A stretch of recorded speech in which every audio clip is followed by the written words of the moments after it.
Good evening दोस्तों जैसा कि आप जानते हैं कि हम लोग रैशनल नंबर के बारे में जानते हैं।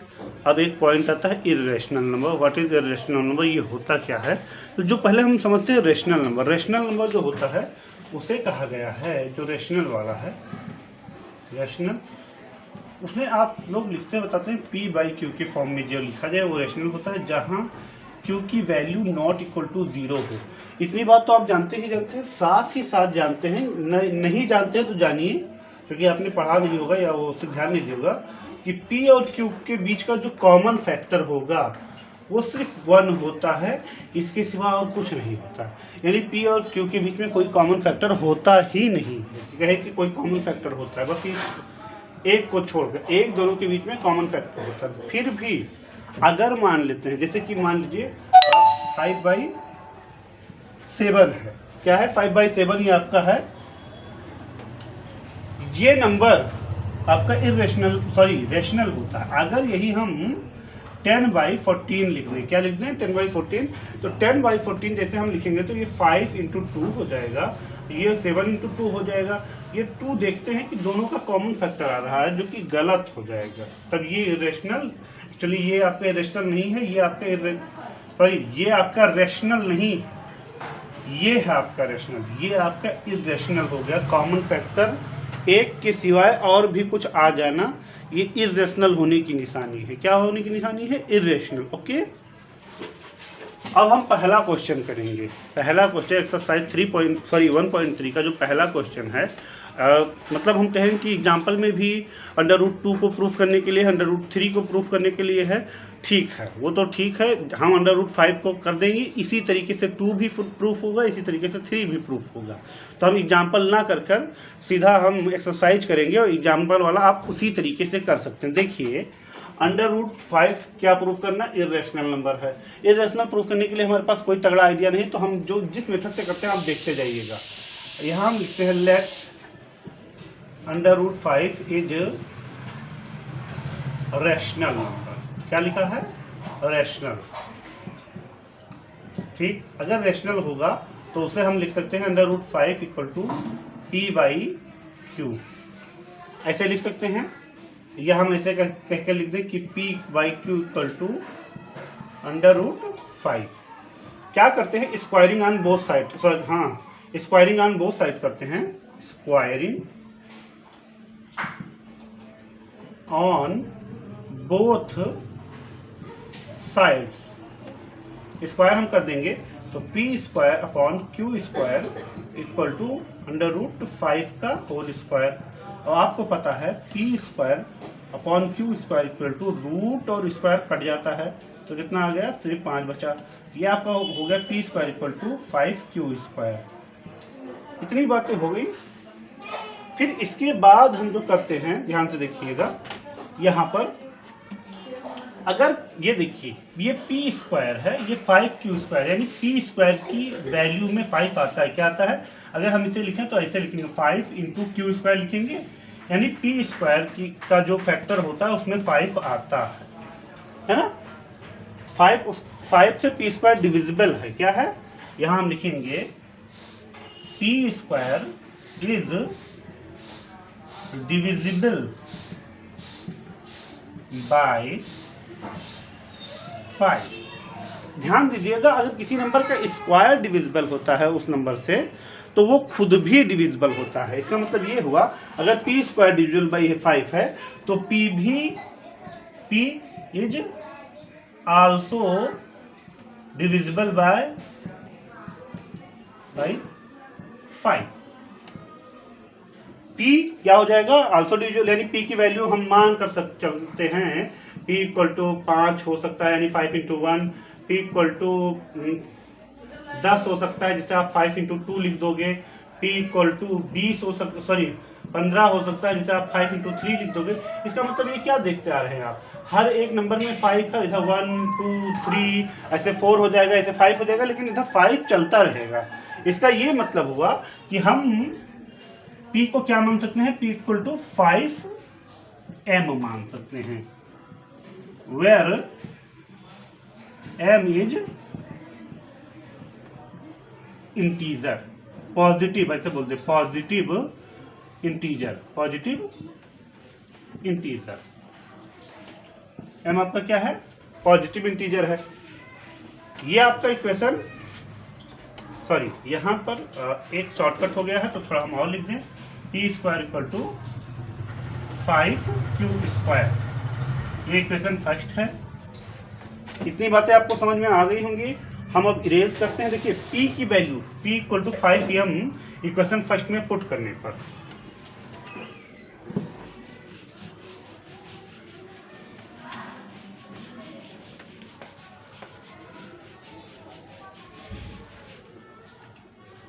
Put p equal to 5m in first में पुट करेंगे। देखिए p जहां है वहां पर 5m लिख देंगे, यानी 5m का whole square equal to 5q का स्क्वायर। ये 5 का स्क्वायर 25 हो जाएगा, m का स्क्वायर m स्क्वायर हो जाएगा इक्वल टू 5q स्क्वायर। तो मुझे लगता है अगर ऐसे लिख दें 5q square equal to 25m square, q square equal two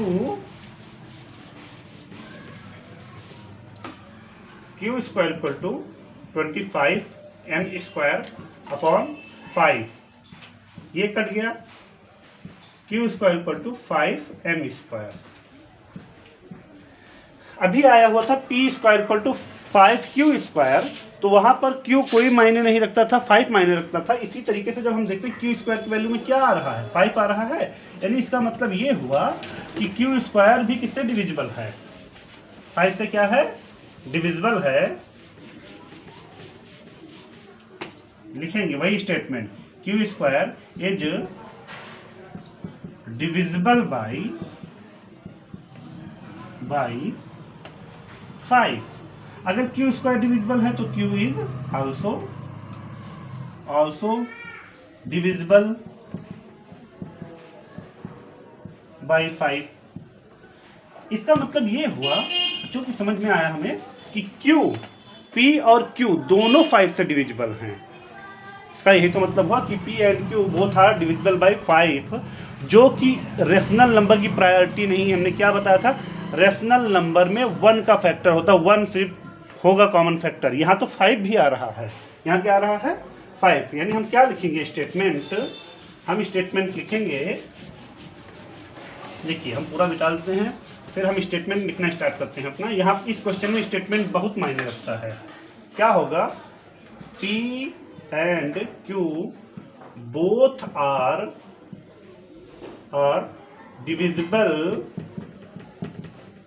by 5। किससे है, 5 से बोथ आर डिविजिबल है। अगर 5 से डिविजिबल है then our assumption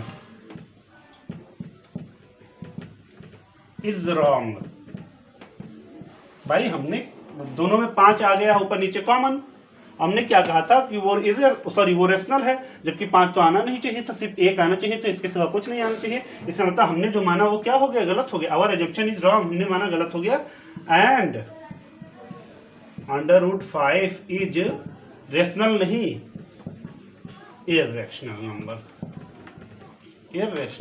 number. Question time taking था, इसमें अगर सिर्फ √5 या √3 या √2 करके देगा तो क्वेश्चन टाइम टेकिंग रहेगा। दोस्तों इस तरीके से क्वेश्चन जब मतलब समझ लीजिए कि एक तो ये 3 आपका रेशनल नंबर है, 2 भी आपका रेशनल नंबर है, लेकिन √5 आपका इरेशनल नंबर है। इस तरीके के क्वेश्चन को जब रेशनल हमें इरेशनल प्रूफ करना होता है तो बहुत ही आसानी से कर लेते हैं। देख लीजिए यहाँ हम लिखेंगे लेट 3 + 2√5 इज रैशनल नंबर। ये उतनी बड़ी प्रक्रिया नहीं है, रैशनल नंबर अच्छी बात है। अगर ये रैशनल नंबर है तो भाई तो इसे हम ऐसे भी लिख सकते हैं, p/q लिखा जा सकता है, कोई दिक्कत नहीं है। अभी 3 को इधर भेज दीजिए, तो 2√5 = p/q -3।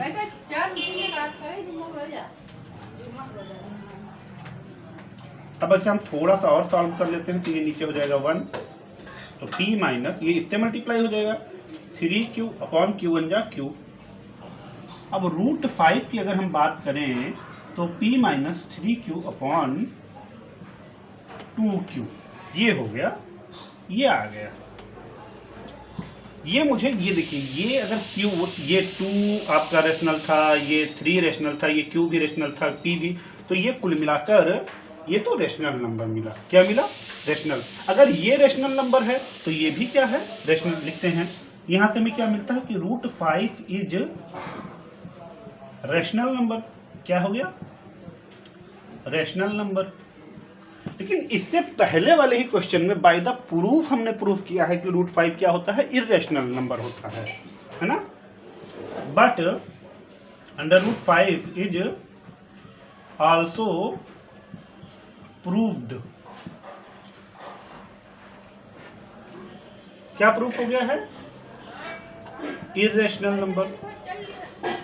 इरेशनल, तो जो प्रूफ हो गया उसे सही मानेंगे, और यहां पर ये जो रेशनल आया है इसे गलत मानेंगे। तो इसका मतलब क्या हो गया? आवर एजम्पशन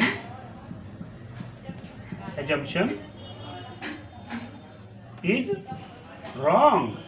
हमने जो माना वो गलत था, और सही, तब सही क्या था? तो सही ये था। सही क्या था?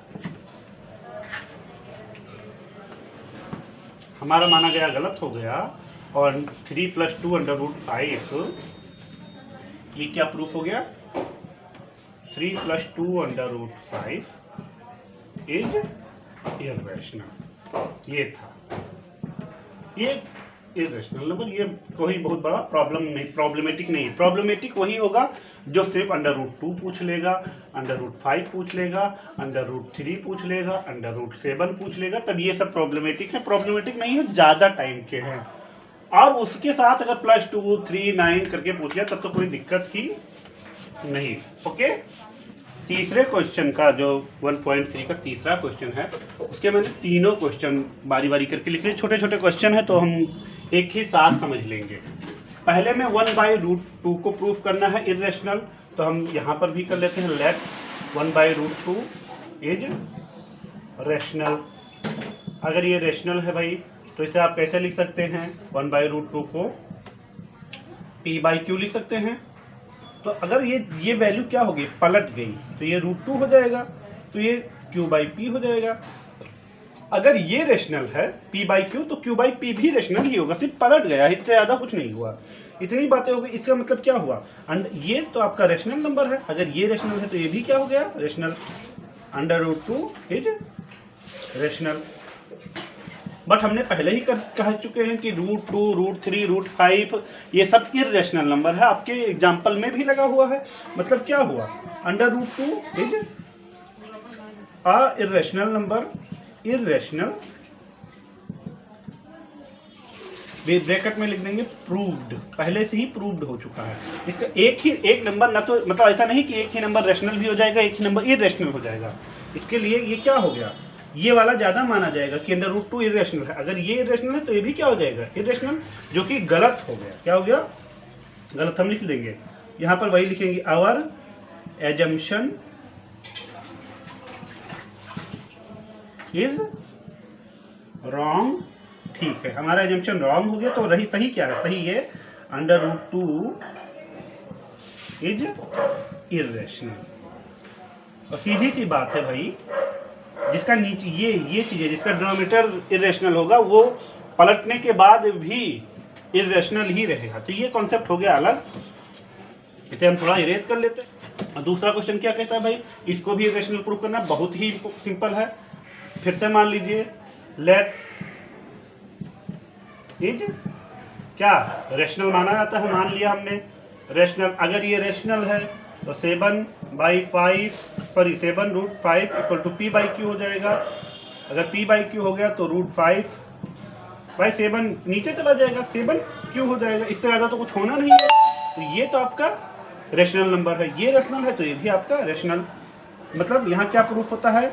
Under √5 is rational. Rational number irrational हो गया, जो कि गलत है, क्योंकि अंडर √5 तो बहुत पहले ही इरेशनल हो गया है। Under is also irrational. Bracket में आप लिख देंगे, क्या लिख देंगे, इरेशनल, यहाँ लिख दीजिए प्रूव्ड है, पहले से ही प्रूव्ड। क्लियर सी बात हो गई। तो हमारा आवर एजम्पशन क्या हो गया, एजम्पशन